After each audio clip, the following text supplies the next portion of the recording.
Hi, எல்லாருக்கும் வணக்கம். நீங்கள் பார்க்கக்கூடிய இந்த தாவரத்துடைய பெயர் ட்ரெஸ்ஸினா ஜெப்ரினா. இதை பார்த்தீங்கன்னா ஹேங்கிங் பாட்டில் வைக்கலாம். இதை பாருங்கள், இந்த பாட்டிலேருந்து பாருங்கள் எவ்வளோ ஃபுல்லாக ஹேங் ஆகுது பாருங்கள்.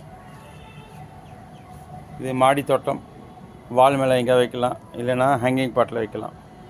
மேலே ஒரு பிளான்ஸ் வச்சுக்கலாம். இதை பாருங்கள், டேபர்மெண்ட்டான கொரனேரியா க்ரீன். இது இந்த ஃப்ளவர் பாருங்கள் எவ்வளோ இருக்குது பாருங்கள். தமிழில் நந்தியாவட்டம் என்று அழைக்கப்படுகிறது. இது சயின்ஸ் நேம் டிஎம்சி என்று சாதாரணமாக அழைக்கப்படுகிறது. டேபர்மெண்டனா கொரனேரியாவில் இது க்ரீன். இது பார்த்திங்களா எவ்வளோ அழகாக இருக்குது. இது கொத்து கொத்தாக பூக்கள் வரும். இது பாருங்கள், அரும்பு பாருங்கள். இது பாருங்கள், அரும்பு பாருங்கள். தாவரத்தில் இதை பாருங்கள், நிறைய அரும்புகள், பூக்கள். இது வளர்ப்பது எளிது. டேபர்மெண்டனா கொரனேரியா க்ரீன்.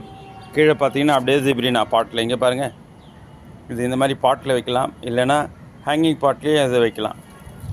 இது செமி ஷேட்லேயும் வரும், நல்லா அழகாக இருக்கும் பார்க்குறதுக்கு.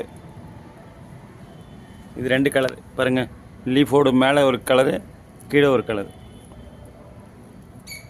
இது அழகு தாவரமாக வளர்க்கப்படுகிறது. ரடன்ஸ்கேசியா ஜெப்ரினா இந்த கிரிப்பரோட நேம். நன்றி, வணக்கம்.